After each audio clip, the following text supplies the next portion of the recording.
is there's obviously two ranges, Plan Change 6 and the other one is the dam itself. What's the elasticity? And you said that decision tells you really what the D&C cost was and all sorts of things.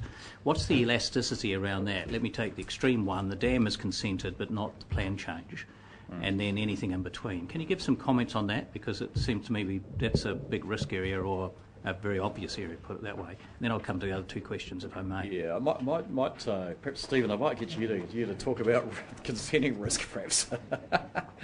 As you see, without being too explicit. Yeah, I suppose the first comment is that the plan change isn't about consenting or not.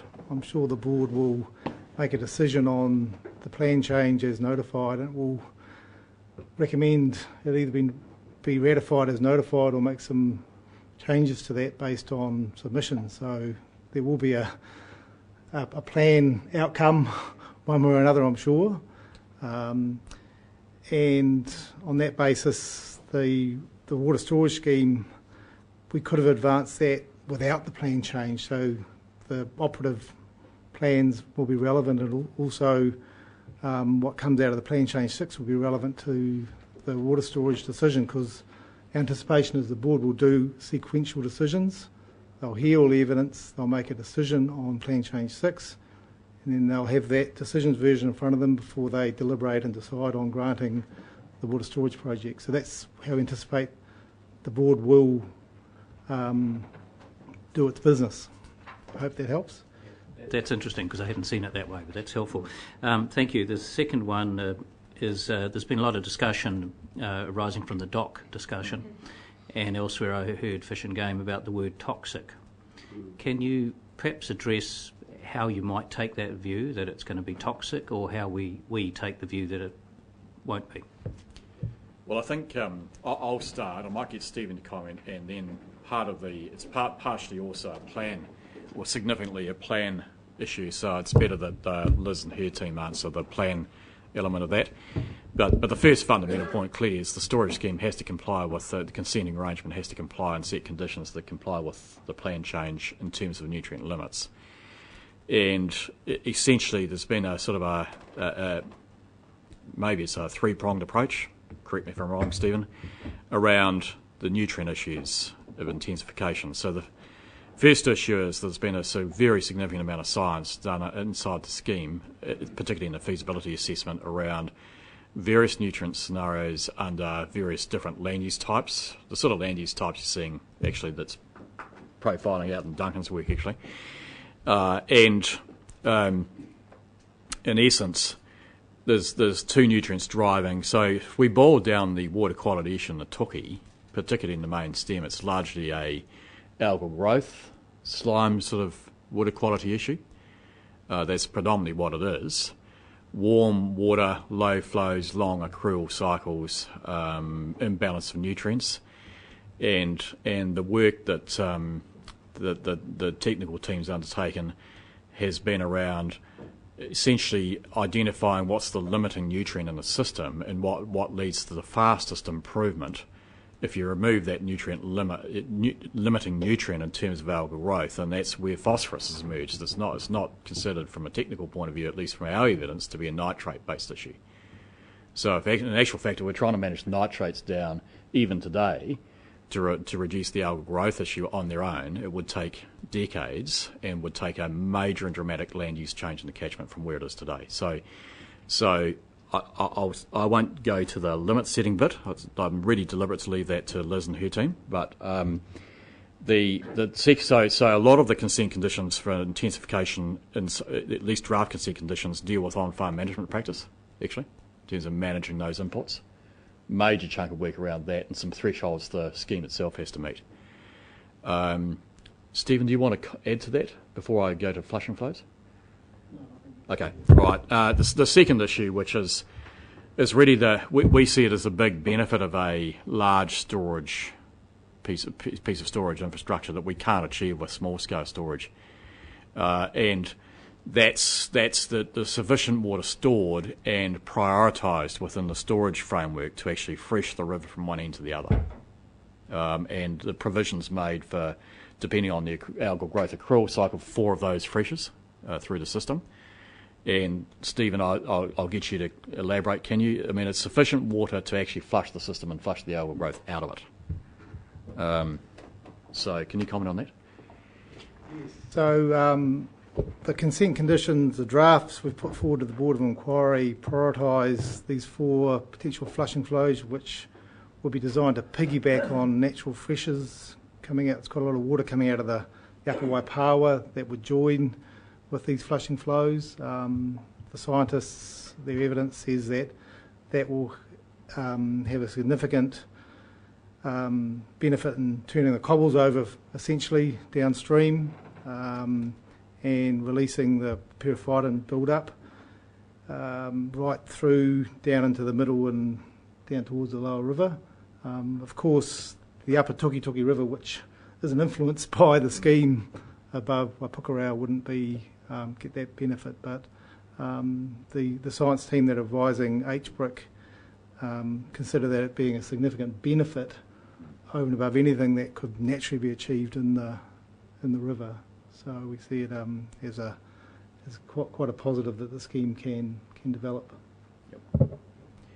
So, mate. I take it toxic is a somewhat emotive response by some folk. Is that how you're driving it? Absolutely. So okay, probably that's rhetorical. Sorry, Liz. Well, I was just going to actually ask Ian Maxwell if he could perhaps comment there too around just this issue of toxicity, and particularly in relation, Ian, to the Hickey report, which was the one that's been referred to, I think, by Councillor Douglas. That's right, I'll just stand here. So, so the work to set nitrate levels is based on work that Dr. Chris Hickey's done for us. That work has subsequently been picked up and brought into the review of the ANZAC, Australia New Zealand Guidelines for Freshwater Quality, and are in the process of being brought into that upgraded and updated document. So it's research and information that's going to be relevant to all of New Zealand. It's not a guideline that results in rivers becoming toxic. It's a guideline that prevents toxicity effects of nitrate. And without getting into the technical details, it's a very precautionary, very cautious approach to managing nitrate. And that's particularly so in the Tukituk because it's a river that has seasonal variability, so highs in the winter and lows in the summer. The key thing that will trigger the levels will be the winter peaks. It will never be the summer highs. So it's a very safe approach to it, and it's good enough that it's being incorporated into this international guideline. And it's also good enough to probably end up in some national limit setting processes that are on the go at the moment around the Resource Management Act reviews or reforms. So it's internationally recognised research, it's internationally recognised process and procedure to do it. And from a New Zealand context, it's a huge step forward because for the very first time, we've got New Zealand specific species in the framework. Thank you. That was very helpful, particularly in context. Chairman, my last question was to Ian from Chief Executive. On that last slide, I think it had the structure of Sorry, yeah, that's fine. Right down the bottom end there. Yeah, that one. Yeah, that one. Then third to bottom, Hawke's Bay Regional Council runs part of the consultative process. We've always said quite clearly it would be an independent report would be done by council, and then the public consultative process including that. I'm just A, confirming that, but B, at what stage do you think the independent reviewer advising council, not HBRIC, because HBRIC will give its own advice to the investor consortium, and we're the investor consortium from that context. What's your sense of when that person or entity ought to be involved by HBRC, rather than just get handed a document? Correct. A little bit late, that's all I'm wondering. My plan, and I haven't actually discussed this yet with Mr. Drury, so it'll probably come as a surprise to him because he's only just back in the country, but I'd like to, over the course of the next several weeks, actually go out to the market and request proposals for how the financial risk assessment could be undertaken once, from 4 or 5 significant companies that could undertake that work. bring those back for assessment by themselves, by the incoming council, the new council, and so the successful person or company to do that work will be involved from late this year. Just look at, and particularly obviously as it ramps up early next year, but will be able to get as much information as they can out of all the different strands of the process. And let's not forget, through the Mayor's letter that keeps coming up, that Napier and Hastings District Councils have offered to pay for it. Correct.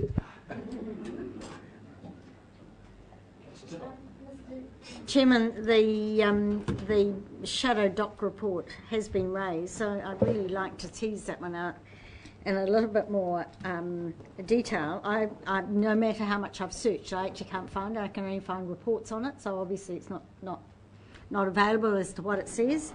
But the reports on it, to me, say it is totally and utterly unprofessional in its approach, using words like the dam is a risky process that could kill the river. I've read dozens of doc submissions, and they're always professional.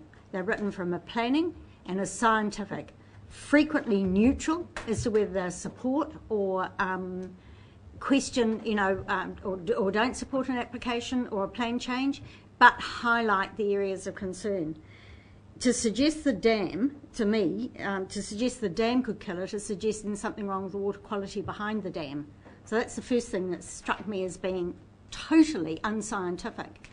That it questions probably the limnology report we had that actually said the dam's going to have excellent water quality. So these are things that started to raise alarm. And I really want to go into some of the detail as what DOC's involvement has been in this whole process. We had Pete McIntosh of Fish and Game this morning reported as saying it's obvious that the senior staff who have tried to have input are being, their reports are being ignored. So I really question, considering the number of DOC officers that have been involved and have seen every single scientific report, and I've got a list of them through the process. That's Dave Carlton, Neil Grant and Jan Hanya, who've been involved in the process. Perhaps the staff could highlight what information they've had, what opportunities there have been for questioning the science, what opportunities senior DOC staff have had for caucusing that science.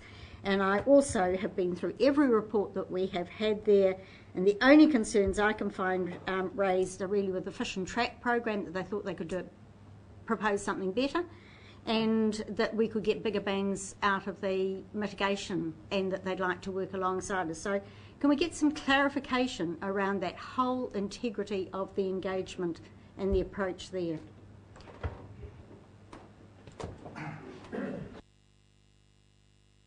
I'll preface this answer by the fact that I am one of the witnesses that is before the board of inquiry, and nothing I'll say is not already in front of the board, either in the AE or in evidence from the applicants. So I suppose the first thing to talk about is the stakeholder group, which has been operating 2.5, 3 years, and had DOC representation on throughout. And for the dam side of the EPA process that I was helping to lead, certainly all of the technical work that was done was briefed via that stakeholder group, who looked at the scopes and commented on those and signed off the scopes, and also had all of the key technical pieces of work, including all the work around water quality, the quality of the very high quality that's assessed for the dam water itself, aquatic effects, terrestrial effects, all reported back to it by the various independent experts that the company engaged to look at those pieces of work, and which have now found their way through into the EPA process, and each of those witnesses, each of those experts have given evidence as part of the case. The second thing is DOC, they're a very important stakeholder. There's some land right at the top of the reservoir which is conservation land, and we've always been mindful that we need to go through a thorough process with them about inundating that and offsetting around the Conservation Act. And on the water quality side, DOC certainly has interest in public recreation, native fisheries, water quality generally, so a very important stakeholder. And so the team has been very proactive about getting the DOC team and experts down to Hawke's Bay, out and about, looking at not only the reports but the sites, the area, availability to talk face-to-face with experts. And we've had 3 quite significant days with the DOC planning and water expert teams, a full days or 2 days in January where we had about, remember, 8 or 9 DOC people here where we gave them a full briefing with all of the experts, and then took them out for a full day around the site looking at all the areas and the issues and discussing those issues. A second day, probably, just trying to think, would have been the dates, maybe May, June, where we met with the same sort of team with the water storage schemes experts and discussed all the planning water quality issues. And then thirdly, out of that, there was a clear desire that they wanted to, the water quality experts from DOC wanted to talk with the independent experts that the company employed, so these experts from Cawthron and Niwa. And so Mr Maxwell convened a session here at the council where the DOC people came and all those independent Niwa experts and Cawthron experts came, and they had basically a caucus dialogue about the science. So pretty thorough engagement from my experience and my involvement in the process.